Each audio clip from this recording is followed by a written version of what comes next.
बेचने लग जाओ तो उसका रेट आधा तक घना घट जाएगा। नहीं सोचोगे कि घटिया चीज है जब एक घर लेकर आया। तो हमारी कमेटी उनके दौरे क्यों जाओ, वे आओ हमारे दौरे।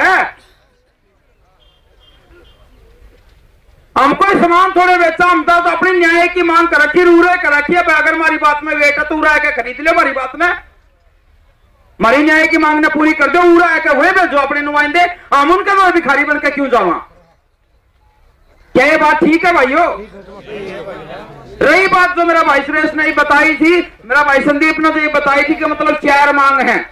तो 4 मांग की एक के मांग इसी है जो चारों मांगा में फिट बैठा है, मतलब वो बाकी 3 मांग अपने आप पूरी हो जाती है। वहां के है 173 जिम्नी आज मैं तो हमने पढ़ के सुनाऊंगा। किताब ला रहे हो, मैंने कल कहा भी था कि मैं सबूत ले आऊंगा, किताब दिखाऊंगा, कानून पढ़ाऊंगा। या कानून है 173 सीआरपीसी का क्लोज 8 साहब बोलता है उसमें स्पेशल इन्वेस्टिगेशन टीम के द्वारा इन्वेस्टिगेशन करो और जो निर्दोष है उन्हें निर्दोषाना बाहर कर दो, ना तो जेल ट्रांसफर करनी और ना केस ट्रांसफर करना, कुछ नहीं करना। तो वो बाहर निकल गया, हमने जरूरत को नहीं, हमारी बाकी मांगा पहली पूरी होगी, जरिया पूरी हो जाए। तो मैं पढ़ के सुना देता हूं भाइयों। 173 सीआरपीसी क्या बोलती है भाइयों, इसका क्लोज 173 सीआरपीसी पहले पढ़ता हूं, फिर एक क्लोज 8 पढ़ता हूं। 173 कहती है कि report of police officer on completion of investigation. इसका अर्थ यह है कि एक पुलिस ऑफिसर की रिपोर्ट जो वो देता है जब वो अपनी जांच को पूरा कर लेता है। 173 सीआरपीसी ये बोलती है। इसमें क्या लिखा है, नंबर 1 इसका जो क्लोज 1 है कि every investigation officer under this chapter shall be completed without unnecessary delay. कहता है कि भी जितनी भी जांच है जो उसका ऑफिसर है वो जल्दी से जल्दी करेगा, उसमें कोई देरी नहीं करेगा। फिर इसमें टाइम बता रखा है, मतलब किस केस में कितना टाइम लगा, यानी जो घने हिनियस क्राइम उसमें 3 महीने और जिसमें कम है उसमें 2 महीने। या कंधे अंग्रेजी पढ़ के सुनाओ, नहीं तो हिंदी में मान लो।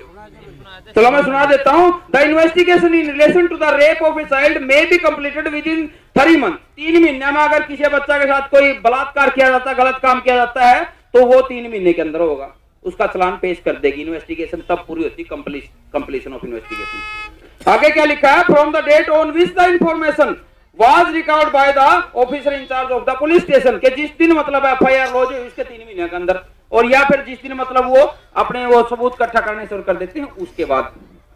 आगे नंबर 2 क्लोज बोलता है एज सून एज, यानी कि जितना जल्दी हो सके उतना, इट इज कंप्लीटेड, जितनी जल्दी हो सकती है इतनी कंप्लीटेड हो जाती है, पूरी हो जाती है। The officer in charge of the police station shall forward to a magistrate empower to take cognizance. उस चीज को मजिस्ट्रेट के पास भेज देगा, जल्दी से जल्दी भेज देगा, जितनी जल्दी उससे पूरी होती है चालान को भेज देगा, यानी कि मजिस्ट्रेट के पास, जिसको कॉग्निजेंस लेने की पावर है, यानी कि केस सुनवाई करने की पावर है, हिंदी में इसको संज्ञान कहते हैं। आगे लिखा है on A police report, A report in the form prescribed by the state government स्टेटिंग। कहता है कि ये जो रिपोर्ट होगी वो इस ढंग से होगी जिस प्रकार का एक चालान होगा, जो किसी भाई ने देखा हो तो उसमें क्या क्या होता है, the name of the parties, भाई उन पार्टियों के पक्षों के नाम बताए जाएंगे, the nature of the information, FIR का मुद्दा बताया जाएगा, तथ्य बताए जाएंगे, and the name of the person who appear to be acquainted with the circumstance of the case, जिसको उसके अंदर गिरफ्तार किया गया है या फिर उसके बयान लिए गए उनको दिखाया जाएगा। इसका डी बोलता है कि वेदर एनी ऑफेंस अपीयर, अगर किसी अपराध का होना पाया जाता, टू हैव बीन कमिटेड, कि हुआ है ऐसा, इफ सो अगर ऐसा है तो बाय होम, किसके द्वारा किया गया है। तो ये बहुत लंबी चौड़ी, मैं सेक्शन 8 पे आता हूं। सेक्शन 8 इसका जो क्लोज 8 है वो कहता है कि नथिंग इन दिस सेक्शन, कि इस सेक्शन के अंदर ऐसा कुछ भी नहीं है। नथिंग इन दिस सेक्शन, इस सेक्शन इस धारा के अंदर ऐसा कुछ भी नहीं है। Shall be deemed to preclude, जो ऐसा माना जाएगा कि दूर कर दे फर्दर इन्वेस्टिगेशन, यानी कि अन्य इन्वेस्टिगेशन, अन्य जांच को जो दूर कर दे। जो पहले वाली बात बताई ना कि मतलब जांच करेंगे, तो इस धारा के अंदर ऐसा कोई प्रावधान नहीं है कि दूसरी जांच को भी वो नकार दे, दूसरी जांच कर सकती है सरकार। आगे क्या बोलती है, in respect of an offence, उस अपराध के संबंध में, after a report under section 2 has been forwarded to a magistrate, जो कि धारा 2 इसकी जो क्लोज 2 के तहत उसने मजिस्ट्रेट के सामने भेजी है, उससे न्यारी रिपोर्ट भी भेज सकती है पुलिस इन्वेस्टिगेशन करके। आगे क्या कहता है, वेयर अपॉन सच इन्वेस्टिगेशन, जहां पर की ऐसी जांच, the officer in charge of the police station, तो जो पुलिस स्टेशन का इंचार्ज है वो ऑब्टेन फर्दर एविडेंस, अगर प्राप्त करता है अन्य गवाही को, जैसा कि बिल्कुल हमारे केस में है ऐसा, अन्य गवाही को यदि वो प्राप्त कर लेता है तो ओरल और डॉक्यूमेंट्री, चाहे वो डॉक्यूमेंट्री हो जो करी एफिडेविट दे रखे, चाहे वो जुबानी हो कोई और दे बता दे। और बात ही shall forward to the magistrate prescribed, वो उसको मजिस्ट्रेट के सामने प्रेस्क्राइब्ड फार्मूला जैसे कि वो चलान था उसी प्रकार से एक सुप्लीमेंट्री चलान बोला जाता है, सुप्लीमेंट्री ततीमा वो उसके पास फिर भेज देगा उसी तरह से। और फिर क्या कहते हैं, and the provision of section 2 to 6, जो इसके प्रोविजन सेक्शन 2 से लेकर 6 तक, 2 से लेकर 6 तक जो बाकी रहेगी 8वां आप आ रहे हैं, इसमें बताता है कि as far as may be, जितना जहां तक हो सकते हैं, apply in relation to such report, इस रिपोर्ट पे अप्लाई होंगे, एंड टू सच रिपोर्ट और report as they apply in relation to the report forward under section 2, और जैसा कि वो सेक्शन 2 पे लागू होती है। तो ये प्रोविजन है, इसके तहत दोबारा जांच कर सकती है सरकार, और वो जांच स्पेशल इन्वेस्टिगेशन टीम के द्वारा करवाएं, और हमारे अगर निर्दोष भाई हैं तो उन निर्दोषों को छोड़ दिया जाए, और तब तक हम यहां से नहीं उठेंगे। सीधी बात यह ले भाई। भाई दर्शन भाई का जितना धन्यवाद कराऊं उतना कम है। मेरी बात ना तो मैंने अगर वकालत पढ़े है, ये भाई साहब तो वकालत करने लग रहे हैं, और एक एक बात नु ठोक ठोक के बजाओ, वैसे भी दिल में जाओ और साफ जाओ।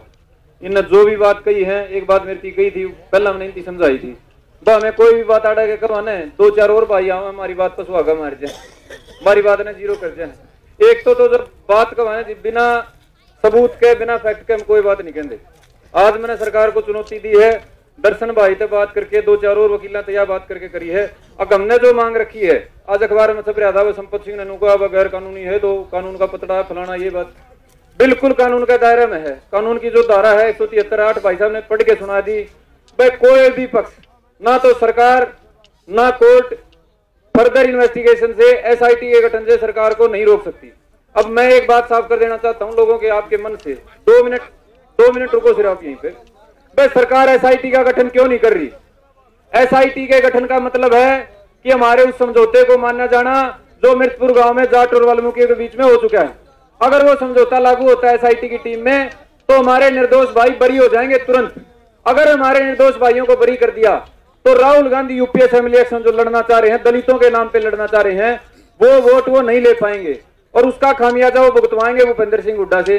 अगर वह तन्ना ये जाटा है बालक कुकर छोड़ दिए, भूपेंद्र सिंह हुड्डा साहब को अपनी कुर्सी की चिंता है। अगर SIT का गठन कर देंगे, हमारे निर्दोषों को बाहर कर देंगे, तो कुर्सी जाएगी। 1% भी कम इसका वो नहीं है। अपनी कुर्सी को बचाने के लिए 15, 20, 50 आदमियों की टीम बना रखी है। वो टीम को तो दबाव बढ़ाओ, संदीप का घर धमकी पूछाओ, दर्शन का घर धमकी पूछाओ है। अब मैं SP बोल लूँ, तारा छोरा ने समझाया लियो, मान जगह नहीं तो नू कर देंगे। ठीक है, एक तो यो, दूसरा कानूनी लड़ाई, ड्रामेबाजी, दिखावेबाजी, तीसरा जनता का प्रेशर, पैरामिलिट्री फोर्स भेज दी। कोई आनी जानी को नहीं बात में। आपका दिमाग का साफ कर लो। हम पढ़े लिखे भी हाँ, सारा सौदा कर रहे हैं, बढ़िया बढ़िया वकीलों ने, दर्शन भाई ने भी सलाह कर लिया, हमने सब ने सलाह कर ली। ना तो हमारी मांग गैर कानूनी, हमारी मांग कानून के दायरे में है, भाईचारे के दायरे में है, हर चीज तर्क संगत, न्याय संगत है। जरूरत है सरकार पे इतना दबाव डालन की। अब सरकार इस बात को मान ले, केंद्र सरकार, अकी भूपेंद्र सिंह हुड्डा साहब को अनुमति दे दो, भाई जो निर्दोष उनको छोड़ दे। तो आप इस बात को समझ लो कि लड़ाई कानूनी कानूनी की कोनी, हुड्डा साहब की कुर्सी की है। अगर हुड्डा साहब को संतोष हो जाए सेंटर से, अगर मैंने मेरी कुर्सी नहीं जाओगी, तुरंत दे देंगे SIT, बातें कौन की में। तो भाई अपनी लड़ाई इस बात के ऊपर लड़ी जाएगी कि वह केंद्र सरकार के ऊपर भी उतना ही दबाव हो जितना प्रदेश सरकार के ऊपर, और केंद्र सरकार के ऊपर दबाव डालने खातिर कानूनी जो गैर कानूनी बात थी मैंने आपको बता दी। अगली जो कार्रवाई की बात है भाई, जिससे केंद्र पर भी असर पड़े। हुड्डा साहब पर बहुत असर गिर लिया, चुकुरदई रोड बंद है, जमानू के मुंडली को आओगे, जमा खड़ी है। इब रहेगी केंद्र सरकार की बात। हमारा कोशिश है पूरी नेशनल हाईवे नंबर 1 को जल्दी से जल्दी बंद कर दें। ठीक है, सारे तैयार हो लो, आड़ा बैठन में गणी आनी जानी को नहीं। ठीक है, 7 दिन हो गए, एक आधे दिन और बाट देखांगे, अल्टीमेटम मान लो सरकार वाले कि में मान लो भाई, 1-2 दिन और बाट देखा जी, नहीं माने ने नू के नु आड़े तो उठांगे, नेशनल हाईवे नंबर 1 पे बैठ जाऊंगे। कह तो हमने मार दो, कह मैं भैया ने छोड़ दो। तैयार हो जी सारे? रही कमेटी की बात जी, हमने जो मेन आज बात कही थी, टेलीविजन में बड़ी पट्टी चल रही।